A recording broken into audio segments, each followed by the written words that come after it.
Hey everyone, and welcome to The Explainer. Usually, when we do these, we're tearing apart a dense piece of research or looking at some massive, complicated data set just to figure out how a tiny piece of the world works.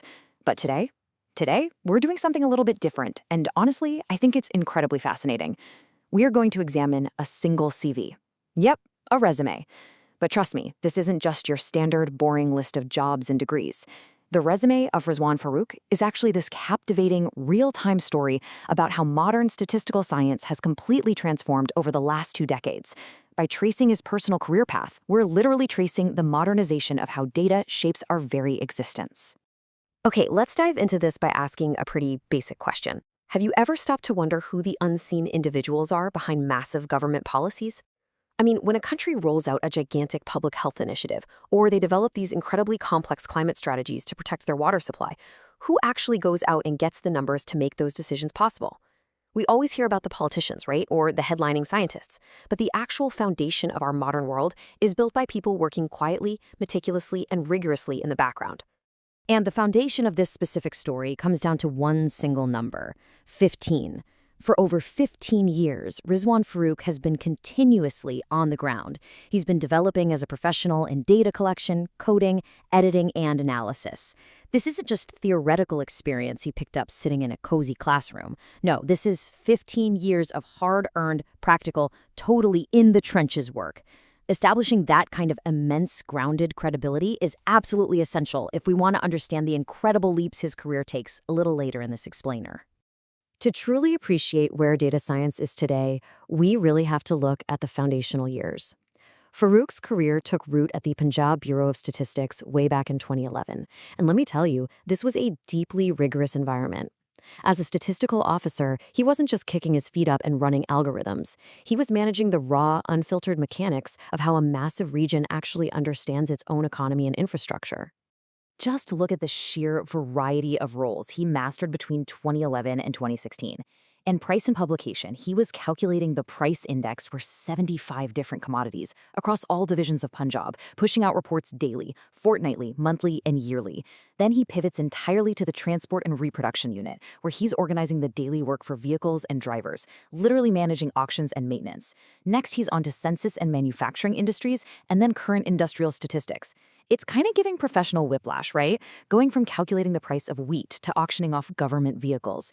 But man, it really highlights a vast, vast administrative responsibility. And this brilliantly illustrates something about data collection that we often completely forget. Before you can build a fancy predictive model, someone has to do the heavy lifting. Farooq was examining statistical series to remove inconsistencies, cleaning the data so it was actually usable.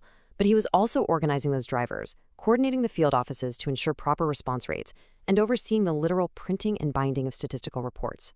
It's such a fascinating contrast. This grounded, highly administrative grind is the bedrock that prepared him for the incredibly high-level mathematics he'd master later on. But here's the thing. He wasn't just managing the numbers from headquarters. Farooq was frequently deployed straight into the field. On his CV, there's a section titled Ad Hoc Surveys. Now I know, that sounds incredibly dry, doesn't it? But when we actually dig into what these surveys were, we realize these were critical, life-saving frontline public health missions. These are not just bullet points on a page. These are massive, crucial societal problems. As a team supervisor, Farooq was out there for the Mother-Child Week survey. He supervised the Child Labor Baseline Survey in 2016. He led teams for food security analysis. And as recently as 2021, he was out there supervising the post-typhoid conjugate vaccine campaign coverage survey. He was actively tackling these issues on the ground, making sure that the data the government relied on to protect its most vulnerable citizens was 100% accurate.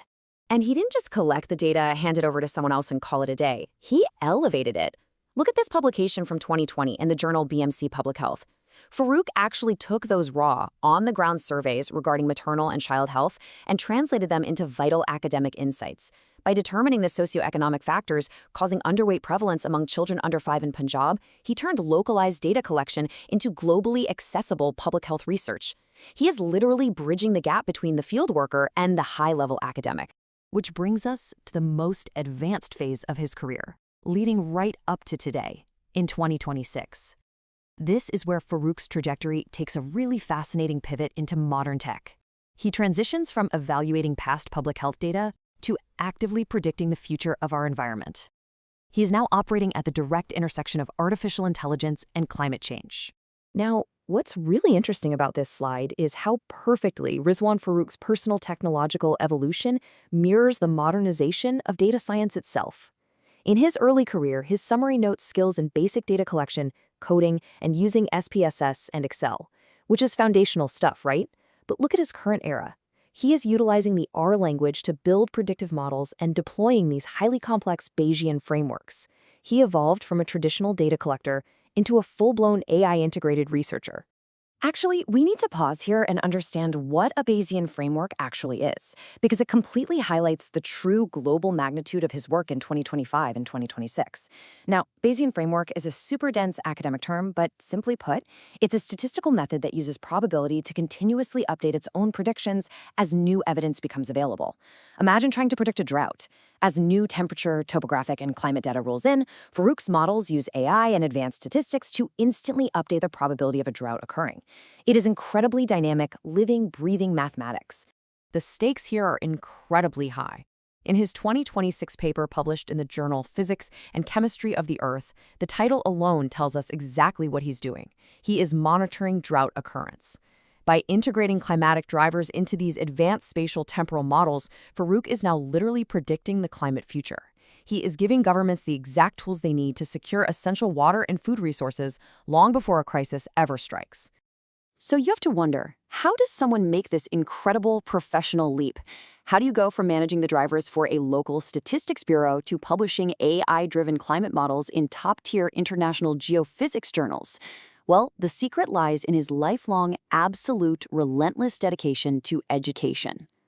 Let's move to and see how this builds, because tracing this timeline is just incredibly inspiring.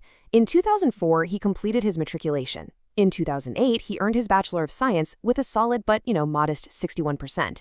But he didn't stop there. By 2010, his master's degree jumped up to a 78% average. Then came his MPhil in 2016, and now, in 2026, his Ph.D. thesis in statistics at Quaid-i-Azam University is officially submitted. We are looking at a 22-year educational journey of constant, unwavering upward momentum.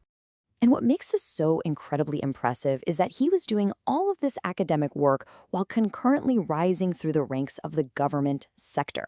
He started as a statistical officer in 2011. He managed the field office in Sargodha in 2019. By 2021, he was promoted to assistant director of current industrial statistics. Is expanding academic knowledge directly fed into his rising leadership roles at the Bureau, and vice versa? It's basically this perfect feedback loop of theory and practice, culminating in his current-day AI research. So the crucial point is, when you first glance at a resume like this, one filled with dense statistics, job titles, and academic journals, it can honestly just look like a wall of text. But when you unpack it, you find a genuine narrative. Rizwan Farooq's CV is the story of an unsung hero.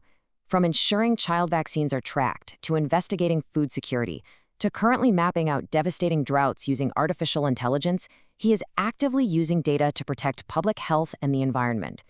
It really makes you think about all the numbers surrounding us every single day. If one dedicated statistician in Punjab can evolve to map the future of our climate and health, what hidden stories and what hidden heroes are waiting in your local data? I really hope this explainer gave you a brand new appreciation for the science of statistics, and more importantly, the real people doing the work to make our world make sense. Thanks so much for joining me, and keep questioning the data.